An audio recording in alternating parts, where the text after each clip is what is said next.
This was supposed to be a routine hearing, until the witness casually admitted he was Donald Trump's lawyer. That's when Jasmine Crockett froze the entire room with one brutal, razor-sharp question, and everything went straight to hell from there. Well done. Gentlelady yields back. Gentlelady from Texas recognized. Thank you so much, Mr. Chair. This is so interesting.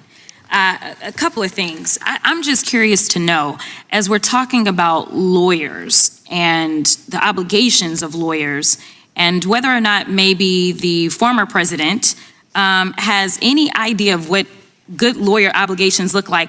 I'm just going to ask, we're not going to play, we're going to do Miss Winebanks. Have you heard of any of these lawyers? I've got Robert Cheeley, Kenneth Chesborough, Jeffrey Clark, Matthew DePerno, John Eastman, Jenna Ellis, Michael Farino, Rudy Giuliani, Julia Halia. I got a long list. Have you heard of any of these people? I have. Are you aware as to whether or not any of them have faced criminal penalties? Yes, and also been disbarred or suspended. Oh, yeah, okay. So they've had some issues, but these are the hand-picked lawyers for Trump. I'm assuming that y'all have never been Trump lawyers, Mr. Trusty or Mr. Costello. No, I was for a year. Oh, you were? And you still have your bar card? I'm sorry? You still have your bar card? Yeah, well, unless I get targeted for daring to represent a former president. You have absolutely done a lot better than most that deal with him, so good for you. I also want to make sure that we talk about what two-tier really looks like.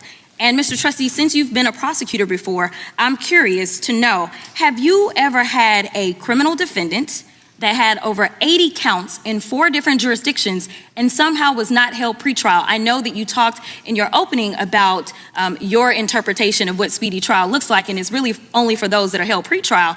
And last time I checked, most of the time those people held pretrial, they don't have anywhere near 80 counts pending against them. But I'm curious to know, in your experience, have you ever had someone that had over 80 counts pending in 4 different jurisdictions and they were not held pretrial? Yes or no? Well, no specific recall, okay, all but right. I could answer more if you'll let me. You told me no, and I understand because I hadn't either. So, in addition to that, there's been a gag order, since we're going to talk about the pending trial that's going on right now. Have you ever had a defendant that violated a gag order and then you went to the judge and the judge didn't lock them up and they done it at least 10 times? I think it's 10. I'm losing count right now. Have you ever had somebody violate? In 35 years, I had never seen a defendant gagged. Okay, not my question. So you've never. Well, it's hard to get to the second part if they're never gagged. You've never had it. You're absolutely right. All right. So finally, when it comes down to intimidating witnesses, because maybe you haven't had gag orders, intimidating witnesses, have you ever had a defendant that you were prosecuting and they were intimidating witnesses and they didn't somehow end up in the clank for at least a day or two? I've had criminal death penalty prosecutions based on witness retaliation. I'm very familiar with gang cases and mafia cases. Most of those defendants were already incarcerated when they would orchestrate some sort of obstruction. Okay. If there's provable physical violence-based obstruction, it certainly makes sense that they'd be incarcerated. Thank you so much. And, you know, Mr. Hamilton, I don't want you to feel left out of this conversation. So I'm going to make sure I ask you some questions. Let me know if you're having problems answering them, because they really should be yes or no. Let's see, you're the executive director for the America First Legal, correct? That's correct. All right, and America First Legal is a member of Project 2025, which is dedicated to creating the playbook for the next conservative administration and what it calls the Project Pillars, correct? We are proud contributors to Project 2025. Okay, and are you familiar with Project 2025's mandate for leadership? In fact, I am. Okay. And in fact, you wrote some of the sections of this mandate related to the DOJ, correct? Sure did. And the mandate outlines policy priorities for the next conservative president. Is that correct? It does. You've done a great job. I just want to let you know. All right, so let's walk through some of the provisions of the mandate. It calls for eliminating the Department of Education, eliminating the Department of Commerce, deploying the military for the use of domestic law enforcement against protesters under the Insurrection Act of 1807. It also has the repealing of Schedule F status for thousands of federal employees to allow a president to replace career civil servants with unqualified partisan loyalists. That's probably my favorite of it. It also prohibits the FBI from combating the spread of misinformation and disinformation, like Russia and China, who are actively trying to interfere with American elections. I don't know why or how anybody can support Project 2025. And I know that there was allegedly a joke about dictators and whether or not that's funny, but in the United States of America, dictatorships are never funny. And Project 2025 is giving the playbook for authoritarianism as well as the next dictator to come in.